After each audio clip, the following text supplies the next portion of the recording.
Excellent. On parle BD avec vous, Mathieu Overstraten. Vous signez des articles sur age-bd.com. Et là, c'est un grand retour, celui de Margot Motin. Exactement, donc c'est le grand retour de Margot Motin. Oui. Elle n'avait pas publié de nouvelles BD depuis 7 ans. Sa dernière BD s'appelait La tectonique des plaques. Oui. Et dans le printemps suivant, donc sa nouvelle BD, elle met en scène sa nouvelle vie avec son compagnon Paco, qui est lui aussi auteur de BD, et leurs filles respectives. Ils ont chacun une fille.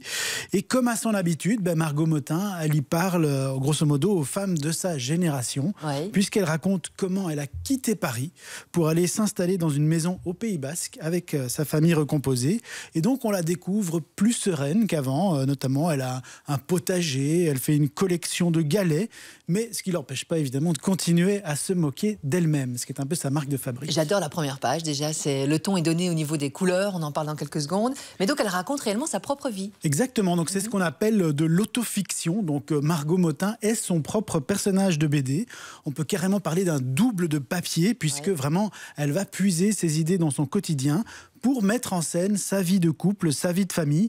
Donc depuis toujours, en fait, elle parle sans tabou de sa vie dans ses bandes dessinées. Alors, il y a quelques années, c'était les joies, les tracas d'une jeune femme parisienne.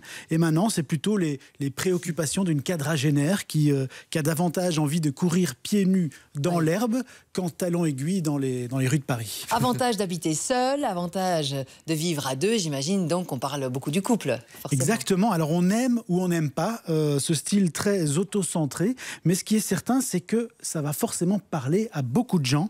Parce que dans cette BD, on découvre comment Margot et Paco doivent s'habituer à vivre à deux, à faire des compromis, en acceptant les petites manies de l'autre. Et alors, assez amusant, je trouve qu'une des séquences les plus drôles de cet album, c'est quand ils vont en couple dans un magasin Ikea. Oh là là, ça c'est un véritable test. Je ne sais pas si ça vous est déjà arrivé d'aller en couple dans un magasin Nous, on Ikea. ne va plus en couple, c'est bien ça. De toute façon, on ressort, on a acheté trop, en général, quand on va dans ce genre de magasin. Mais alors, ce qui est drôle, c'est que dans cette BD-ci, ils arrivent absolument pas à se mettre d'accord sur ne fût-ce qu'un seul objet qu'ils aiment tous les deux. Donc, ils passent toute la journée chez Ikea, ils reviennent avec une bête petite lampe, je pense, quelque chose comme ça.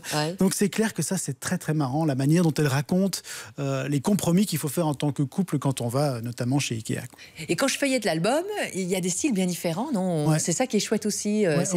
Au niveau graphisme, ça change très fort. Exactement. Au niveau dessin, je trouve que cet album est très réussi, puisque Margot Motin, qui dit notamment être inspirée par le style un peu Disney, elle multiplie dans cet album les styles, les innovations graphiques. Alors, il y a certaines pages très poétiques, il y a notamment des séquences même en noir et blanc, un peu rêvées comme ça. Et il y en a d'autres qui ont un style presque manga. Il y a aussi une double page avec que des galets illustrés, donc elle s'est amusée à dessiner des galets. Et aussi plusieurs doubles pages avec un style beaucoup plus blog, avec des conseils. Justement, est-ce qu'elle n'a pas été révélée grâce au web, au blog? Oui, elle vient vraiment de ce monde-là, elle vient du monde de l'illustration. Elle a été révélée il y a une douzaine d'années grâce à son blog. C'est comme ça qu'elle est devenue célèbre, parce qu'elle y racontait des anecdotes sur sa vie de trentenaire. Alors aujourd'hui, avec forcément l'évolution des médias sociaux, le blog a été remplacé par Instagram. Aujourd'hui, elle passe pas mal de temps sur Instagram. Elle y a quand même près de 300 000 followers, ce qui est pas mal. Alors forcément, le style de Margot Motin, je pense que vous avez certainement déjà vu ce style quelque part, puisqu'elle a collaboré avec plusieurs marques. C'est vraiment une illustratrice. Elle a collaboré aussi avec Florence Foresti. Elle a collaboré avec les sœurs Girard, qui sont les autrices de, vous savez, La femme parfaite est une connasse. Donc clairement, ce sont des illustrations, un style vraiment très connu, très générationnel, un peu comme une Pénélope Bagieux. Et ce qu'il faut savoir, c'est que le printemps suivant, c'est une histoire en 2 tomes. Donc là, c'est le premier tome. C'est Vent lointain. Vent lointain. Et le deuxième sortira en 2022. Donc encore un peu de patience. C'est très ado, non? Non, ça parle plutôt, je pense, aux femmes qui ils ont découvert Margot Motin quand ils avaient 20 ans, elle avait 20 ans. Maintenant, elles ont grandi avec elle. Donc, je pense que ça va plutôt parler aux femmes un peu de la génération de Margot Motin, c'est-à-dire aux alentours des 40 ans. Quadra. Vous voulez l'album à la maison? Facile. Il faut jouer par SMS au 6003. Regardez comme ils sont beaux. Là, moi, j'aime bien la dernière de couverture où ils sont amoureux comme jamais. Tout seul, on va plus vite. Ensemble, on va plus loin. Un grand classique. 2 exemplaires à remporter là tout de suite grâce aux éditions Casterman. Envoyez printemps, nom, prénom, coordonnée complète, adresse mail. C'est bien le 6003. 75 cents par message envoyé. Bonne chance.